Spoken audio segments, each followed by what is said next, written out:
Welcome back everyone! Today we're going to be tackling our third SMAUGUST piece, the prompt for which is Seahorse. As always, I'll leave a link to the prompt list in the description below if you'd like to take a look and join in. This is based off a she-host seahorse, I hope I'm saying that right, which I have never heard of until I did this prompt. I don't know if it was Photoshop job or not, but according to Google Images, these guys are bright pink, and as soon as I saw that, I knew I had to paint one.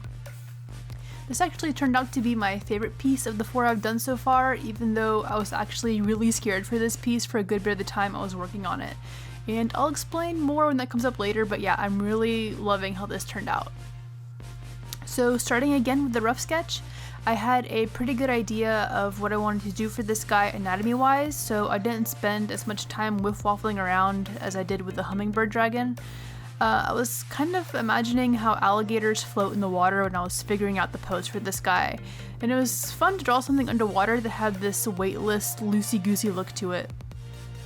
So I imagine that the seahorse dragon is predatory and can hold its breath for quite a while, just floating very still as it waits for something to swim by that it can eat. Maybe it uses like a little bubble jet or something that it spits out at its prey. I don't know. So after learning from the last 2 pieces I did, I went ahead and finished sketching this with a simple graphite pencil instead of going straight in with the coal erase. I think the fine point once again came through for me and allowed me to keep the more refined version of the sketch looking as loose and organic as I meant for it to be. So when I did go in with the coal erase, I was able to preserve that much better than if I had just gone ahead and sketched with the coal erase itself. So if you didn't catch my explanation in the last video, I find that the coal erase pencils are difficult if not impossible to sharpen into a fine point, and from my experience, it makes the lines come out looking softer and more bubbly. I don't know, it just has a different look to it than if you go in with a more fine pencil. But that's just me. So I'm curious to know if anyone else has felt this way with the coal erase or if it's just me being picky, so let me know if you've had a similar experience.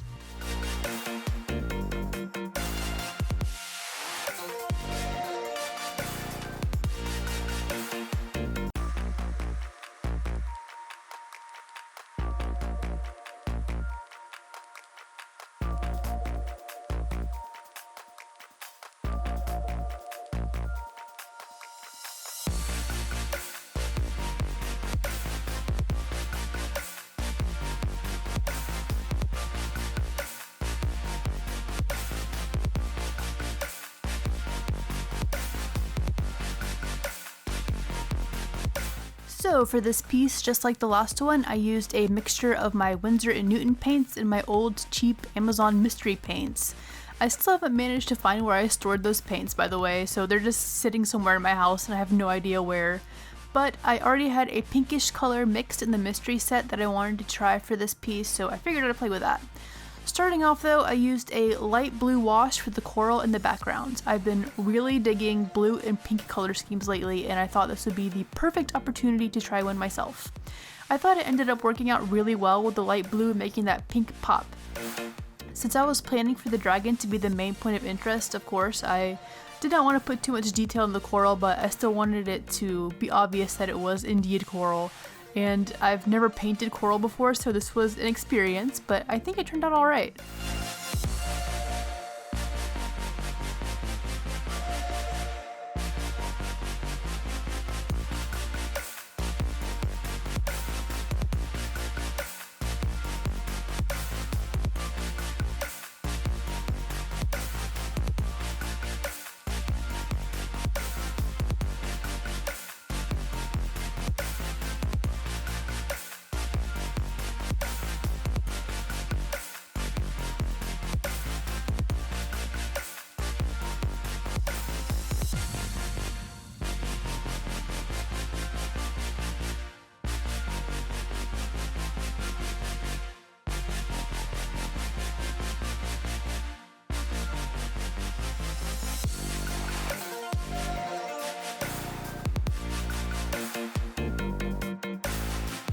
Next up, we have a light pink wash on our dragon.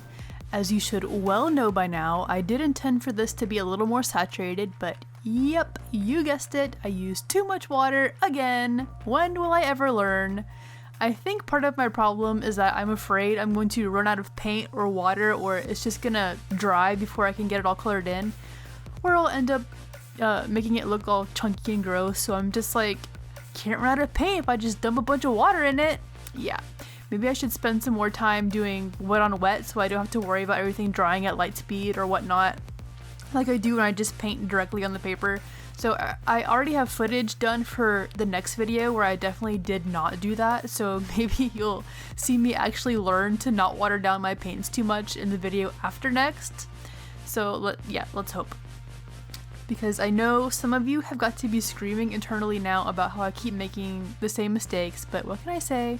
We're gonna get through this phase somehow, I promise. Let's just all hang in there.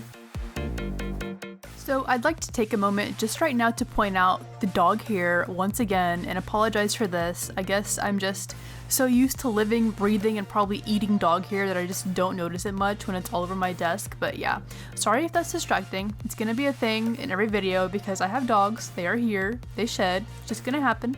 We're gonna survive. But anyways, I wanted to get some more color shifty business going on up in here. I noticed in my reference images that some of the seahorses had very slight hints of orange, so I wanted to emulate that just very subtly. I hope I'm speaking correctly. But after that, I went in with some less watered down pink to try and recreate the patchy stripy look that these seahorses have. This was probably one of my favorite parts of this painting because this is where it started to look like an actual natural animal coloration, I suppose. I don't know, I just really liked the randomness of the patterning on this guy.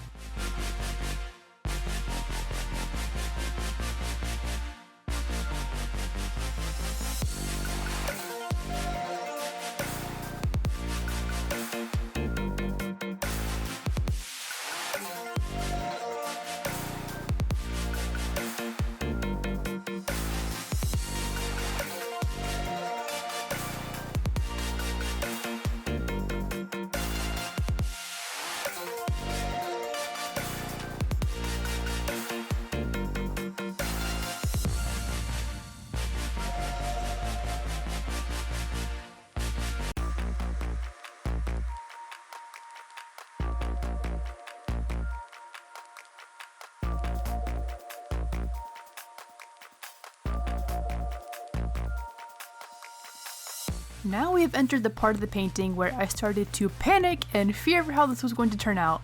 I also apologize for this getting out of frame intermittently during this. I started getting really into what I was doing and also panic, so I wasn't paying too much attention to where it was on screen. Here I hit it with the shimmery watercolors I've been using in the last videos. This turned out to be a huge mistake. I really jumped the gun putting this paint on before I added the colored pencil details because the colored pencil really did not like the texture of these shimmery watercolors. It kind of creates a smooth, silky layer over the painting so the pencil doesn't really have anything to grab onto. But now I know that for the future. So I also added some of this stuff in the background to create more of a halo for the dragon. But you can see where I started to try and shade after applying this watercolor. It just didn't seem to stick very well. So it might have done better if I had just given it more time to dry, but you know, I don't have very much patience, just gonna tell you that right now. So once I realized the pencils weren't working too well, I attempted to see how my gel pens would look on this, and I didn't like the way that the color I initially picked for it looked, so I quickly put that away and remembered that I have these watercolor brush pens from Arteza, and oh boy, what an experiment extravaganza.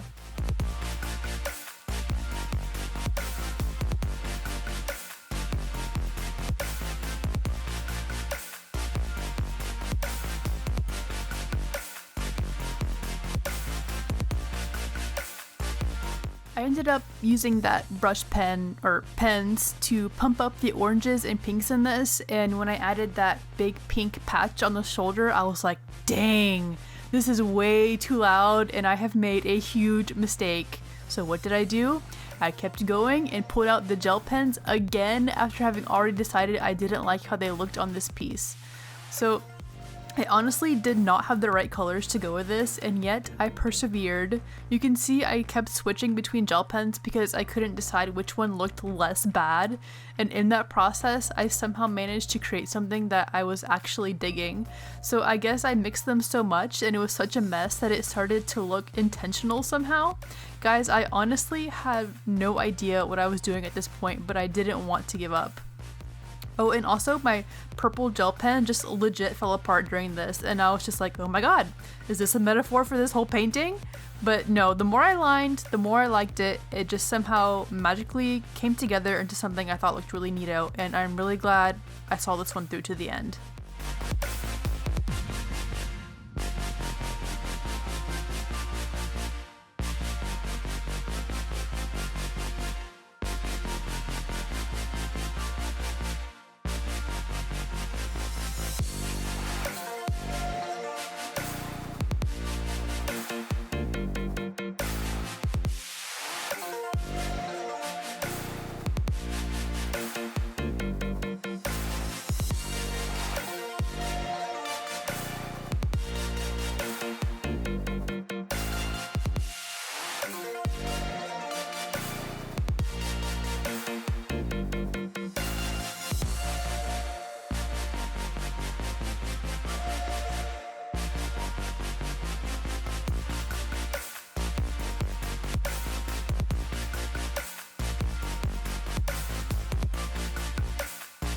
You probably noticed that the pencil did indeed stick a little better on the paper after this had some time to dry some more. Still not the best, but it was something. So after I was done coloring, I decided the lights weren't quite as light as I wanted, as these Seahorse have some pretty noticeable tendrils of this like eggshell looking color breaking up the pink. So I brought out my Posca pen to get some lighter colors in here, and this just did a little something something for this, just tying all these colors together. So yeah, after adding these stripy bits and a few more details with the Posca pen, this was pretty much done. So I hope you guys enjoyed this one and watching me struggle. The next video is going to be an even bigger struggle, if you can believe that, so I hope you're looking forward to it. So don't forget to like, comment, and subscribe if you haven't already, and I'll see you guys in the next one.